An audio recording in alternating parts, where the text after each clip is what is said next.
Sa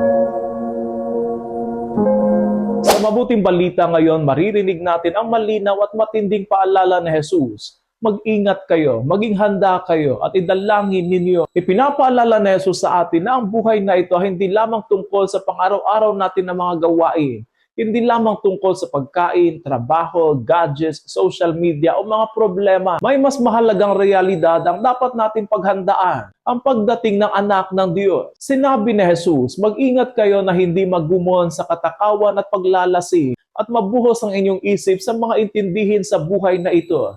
Baka abutan kayo ng araw na iyon na hindi handa. Bantayan natin ang ating puso dahil ang puso ng tao kapag napuno ng ingay, pag-aalala at kasalanan ay unti-unti nagpapalayo sa atin sa Diyos nang hindi natin namamalayan. Tatlong panganib ang binanggit ni Jesus ngayon. Una, kalasingan at mga bisyo. Hindi lamang literal na alak, kundi lahat ng bagay na nagpapalimot sa atin sa Diyos. Minsan, mas nalulunod tayo sa cellphone, sa social media, sa iba't ibang mga libangan kaysa sa pakikinig sa tinig ng Panginoon. Pangalawa, labis na pagkabahala. Oo, normal ang mag-alala. Pero ang pag-aalala kapag naging sentro ng ating buhay, ay nakakalimutan natin may Diyos na kumakalinga sa atin. Pangatlo, mga alalahanin sa buhay, trabaho, pera, problema, at sa mga bagay na inuuna natin kaysa sa Diyos. Hindi masama ang ating mga responsibilidad, pero delikado kapag sila na ang nagiging dahilan para makalimutan natin ang Diyos. Kaya't sinabi ni Jesus, idalangin ninyo na magkaroon kayo ng lakas upang makaligtas sa lahat ng pangyayaring ito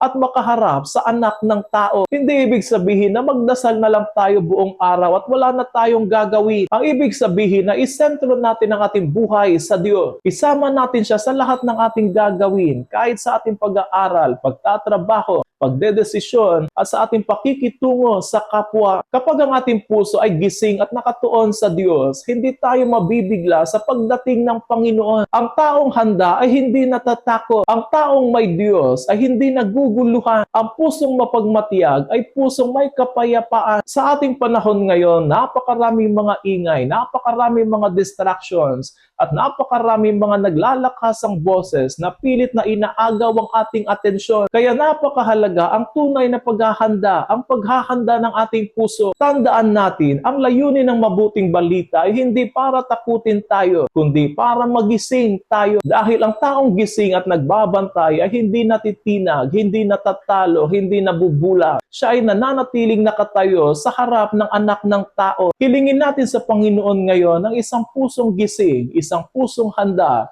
at isang pusong hindi napapagod manalangin.